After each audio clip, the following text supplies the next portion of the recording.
Parlons honnêtement. Est-ce qu'il vous est déjà arrivé de commettre un acte et de vous rendre compte tout juste après que vous avez mal agi envers vous-même ou envers votre frère?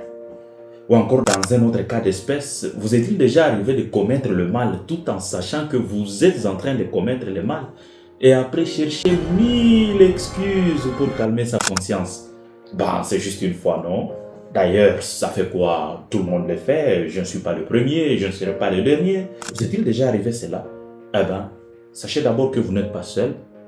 Et aujourd'hui, dans la méditation de ces dimanches, de ces 14e dimanche, l'apôtre Paul nous apporte une très bonne nouvelle. Écoutons.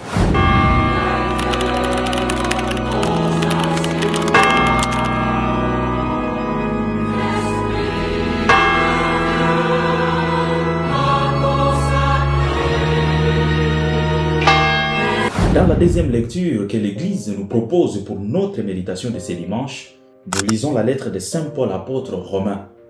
Et là, c'est une affirmation très forte pour notre foi. Vous n'êtes pas sous l'emprise de la chair, mais sous celle de l'esprit. Voilà ce qu'affirme Saint Paul dans sa lettre aux Romains. Mais avant de continuer, mettons d'abord les choses au clair. La chair dont parle Saint Paul, ce n'est pas la chair que nous pouvons toucher, cette chair que nous avons. Dans le langage paulinien, être sous l'emprise de la chair, c'est-à-dire vivre sans Dieu, vivre de nos seules forces et enfermé dans les limites de l'intelligence et des forces humaines. Voilà vivre sous l'emprise de la chair selon Saint Paul. Et être sous l'emprise de l'esprit, c'est vivre pour le bien, vivre avec Dieu, vivre pour Dieu, agir pour Dieu et à cause de Dieu, agir à cause de Dieu. Vous savez, chers frères et sœurs, notre vie, elle sera et demeurera toujours cette lutte entre la chair et l'esprit. Et à chaque fois que nous nous réfugions sur le casque de la chair pour justifier nos actes, aujourd'hui, l'apôtre Paul en attire notre attention. Il nous rappelle une réalité très importante et c'est ça même la bonne nouvelle d'aujourd'hui. Nous ne sommes pas sous l'emprise de la chair, mais sous celle de l'esprit. Et donc évitons le faux fuyant, des justifications trompeuses devant le mal que nous commettons. Reconnaissons plutôt la véracité et même la gravité de nos fautes. Et alors faisons un appel à l'Esprit de Dieu. Parce que l'Esprit de Dieu qui habite déjà en nous vient toujours au secours de notre faiblesse pour nous aider justement à vaincre la chair, à vaincre l'emprise de la chair. Et c'est là que notre délivrance commence. C'est là que notre victoire commence. Parce que nous ne sommes plus sous l'emprise de la chair, mais sous celle de l'esprit. Et comme cette lutte n'est pas facile, Jésus qui a toujours été de notre côté, il vient encore nous donner son appui dans l'évangile d'aujourd'hui. Nous sommes dans Matthieu, le chapitre 11, le verset 25 jusqu'à 30. Venez à moi, vous tous qui peinez sous le poids du fardeau, et moi, je vous procurerai le repos.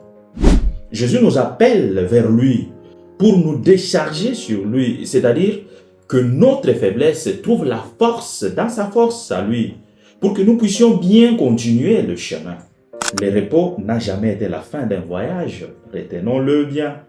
Le repos, c'est une pause pour reprendre, pour ramasser les forces, pour reprendre la force et achever ce qu'on a commencé. Pour ceux qui ont déjà fait l'expérience d'un voyage à pied ou d'un long pèlerinage à pied, il y a toujours un petit moment de repos chemin faisant. Ce n'est pas la fin du voyage ou du pèlerinage, mais c'est un repos pour reprendre la force afin de continuer le voyage. Pour ceux qui ont connu l'expérience des chants de manière traditionnelle, à chaque fois qu'on revient de chant avec des bagages, et si c'est une longue distance, il y a toujours un endroit où il faut s'arrêter pour reprendre des forces, pour boire de l'eau, afin de continuer la route, de continuer le chemin. Et c'est ce que le Christ aujourd'hui nous appelle, vous et moi, à trouver notre repos, à reprendre nos forces en lui, qui est la force de nos faiblesses. Alors qu'entendons-nous avec tout ce qui nous affaiblit, nous ruine et nous tire vers le bas? Qu'attendons-nous pour aller vers Jésus? Qu'attendons-nous avec nos péchés, nos problèmes, nos soucis pour aller vers le Seigneur? Ou bien nous sommes déçus et fatigués tellement que tu as prié et rien n'a changé. La situation est la même ou peut-être elle s'empire.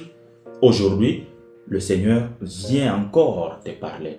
Relève-toi. Si tu as perdu des batailles, tu n'as pas encore perdu la guerre. Rien n'est fini. Relève-toi.